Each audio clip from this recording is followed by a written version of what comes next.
Hey everyone, welcome to today's edition of the Winter Recess Countdown. My name is Mr. Crowley. I'm a 6th grade teacher here in the middle school, and today we are going to be reading the Polar Express. So if you have a copy at home and you want to grab that and follow along and read along with us, that'd be great. The Polar Express by Chris Van Allsburg.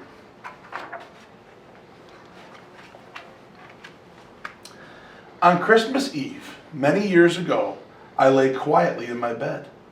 I did not rustle the sheets. I breathed slowly and silently.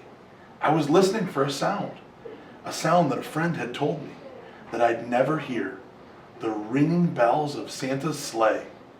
There's no Santa, my friend had insisted, but I knew he was wrong. Late that night, I did hear sounds, though not of ringing bells. From outside came the sound of hissing steam and squeaking metal. I looked through my window and I saw a train standing perfectly still in the front of my house. It was wrapped in an apron of steam.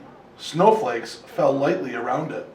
A conductor stood at the open door in front of the cars. He took a large pocket watch from his vest and then looked up at my window. I put on my slippers and robe. I tiptoed downstairs and out the door. "All aboard!" the conductor cried out. I ran up to him. "Well," he said, "are you coming?" "Where?" I asked. "Why, the North Pole, of course," his answer. "This is the Polar Express." I took the outstretched hand and he pulled me on board. The train was filled with other children, all in their pajamas and nightgowns. We sang Christmas carols and ate candies with nougat centers as white as snow.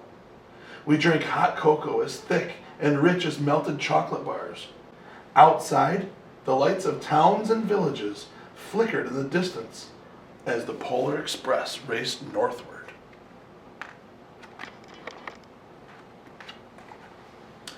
Soon, there were no more lights to be seen.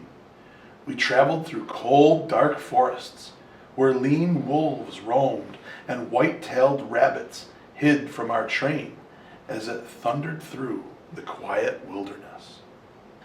We climbed high mountains so high it seemed as if we would scrape the moon, but the Polar Express never slowed down. Faster and faster we ran along, rolling over peaks and through valleys like a car on a roller coaster. The mountains turned into hills, and the hills turned into snow-covered plains. We crossed a barren desert of ice, the Great Polar Ice Cap. Lights appeared in the distance. They looked like the lights of a strange ocean liner sailing on a frozen sea. "There," said the conductor, "is the North Pole." The North Pole. It was a huge city, standing alone at the top of the world, filled with factories where every Christmas toy was made. At first we saw no elves. "They are gathering in the center of the city," the conductor told us. "That is where Santa will give the first gift of Christmas." "Who receives the first gift of Christmas?" we all asked. The conductor answered, "He will choose one of you." "Look!" shouted one of the children. "The elves!" Outside we saw hundreds of elves. As our train drew closer to the center of the North Pole, we slowed to a crawl. So crowded were the streets with Santa's helpers. When the Polar Express could go no farther, we stopped and the conductor led us outside. We pressed through the crowd to the edge of a large open circle. In front of us stood Santa's sleigh. The reindeer were excited. They pranced and paced, ringing their silver bells that hung from their harnesses. It was a magical sound, like nothing I'd ever heard. Across the circle, the elves moved apart, and Santa Claus appeared. The elves cheered wildly. He marched over to us, and pointing to me, he said, "Let's have this fellow here."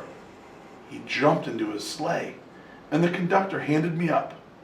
I sat on Santa's knee, and he asked, "Now, what would you like for Christmas?" I knew that I could have any gift I could imagine. But the thing I wanted most for Christmas was not inside Santa's giant bag. What I wanted more than anything was one silver bell from Santa's sleigh. When I asked, Santa smiled. Then he gave me a hug and told an elf to cut a bell from one of the reindeer's harness. The elf tossed it up to Santa. He stood holding the bell high above him and called out, "The first gift of Christmas!" A clock struck midnight as the elves roared their approval. Santa handed the bell to me, and I put it in my bathrobe pocket. The conductor helped me down from the sleigh. Santa shouted the reindeers' names and cracked his whip. His team charged forward and climbed into the air. Santa circled once above us and then disappeared in the cold, dark polar sky. As soon as we were back inside the Polar Express, the other children asked to see the bell. I reached into my pocket, but the only thing I felt was a hole. I had lost the silver bell from Santa Claus's sleigh. "Well, let's hurry outside and look for it," one of the children said. But the train gave a sudden lurch forward, and we started moving. We were on our way home. It broke my heart to lose the bell. When the train reached my house, I sadly left the other children. I stood at my doorway and waved goodbye, and the conductor said something from the moving train, but I couldn't hear him. "What?" I yelled out. He cupped his hands around his mouth. "Merry Christmas!" he shouted. The Polar Express let out a loud blast from its whistle and sped away. On Christmas morning, my little sister Sarah and I opened our presents. When it looked as if everything had been unwrapped, Sarah found one last small box behind the tree. It had my name on it. Inside was the silver bell. There was a note. "Found this on the seat of my sleigh. Fix that hole in your pocket." Signed Mr. C. I shook the bell, and it made the most beautiful sound that my sister and I had ever heard. But my mother said, "Oh, that's too bad." "Yeah," said my father, "it's broken." When I had shaken the bell, my parents had not heard a sound. At one time, most of my friends could hear the bell, but as years passed, it fell silent for all of them. Even Sarah found that one Christmas, she could no longer hear its sweet sound. Though I have grown old, the bell still rings for me, as it does for all who truly believe.